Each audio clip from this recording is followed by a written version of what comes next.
আজকে আমরা সবাই আনন্দিত যে এরকম রেজাল্ট একটা আমরা করতে পেরেছি। কারণ প্রায় আমাদের যতদিন স্যার ক্লাসে যেতেন সবাই বলতেন এইবার ভালো হবে না, কিন্তু আমাদের মোল্লা স্যার যখন ক্লাসে যেতেন তখন জানালার দিকে গিয়ে বলতেন যে ছেলেরা যে বা যারা রয়েছে তারা কেউ ফার্স্ট ডিভিশন পাবে না।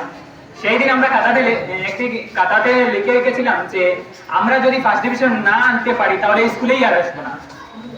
তারপর আজকে আমরা দেখিয়ে দিলাম যে স্যার এটা বলেছিলেন কিন্তু আমরা পারবো না সেটা ভুল নয়, তিনি বলেছিলেন যাতে আমরা আরো উৎসাহ করতে পারি, কারণ সেটাই আমাদের জন্য একটা স্পার্ক।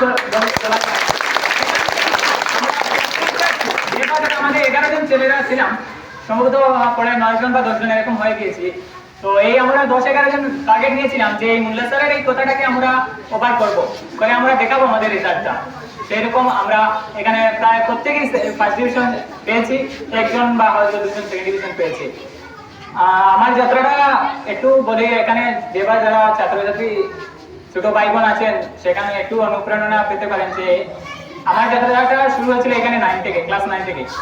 সেদিন যখন 9-এ শুরু হয়েছিল তখন লকডাউন ছিল, সেরকম আমার কাছে ব্যবস্থা ছিল না যে স্কুলে প্রথমে নতুন এসেছিলাম, 1-2 মাস ক্লাস করার পর লকডাউন লেগে গেল, কিন্তু আমি ভালোভাবে পড়তে পারছিলাম না। এই অনলাইনে ক্লাস হতো কিন্তু ভালোভাবে আমি পেতাম না সবকিছু।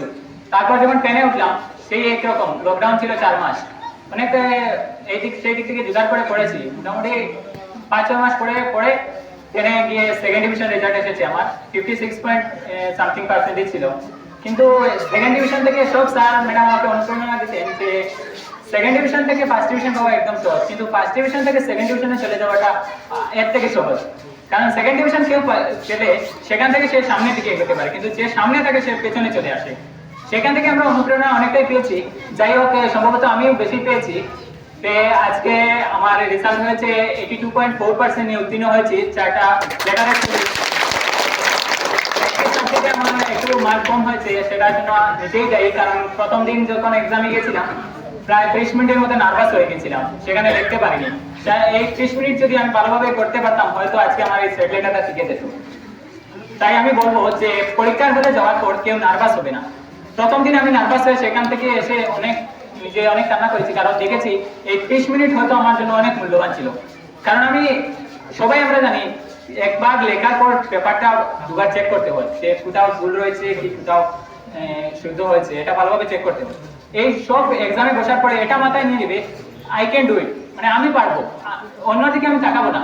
এমন হলে পড়েছি আমি যে আমাদের স্কুলে একজন ছাত্র ছিল, তাও অনেক পিছনে, কিন্তু অন্যজন পড়েছে, অন্য হলে 1-2 জন পেয়েছে, কিন্তু আমি অনেকটা হলে যে আমার সামনে পেছনে কোনো দিকেই আমার হেল্পের কোনো নেই। আর কি এক্সাম দিতে গেছি আর হেল্প কিভাবে পাবো? তো হেল্প পাইনি, নিজে থেকেই করেছি যতটুকু এখানে করতে পেরেছি। তাই আমি স্কুলের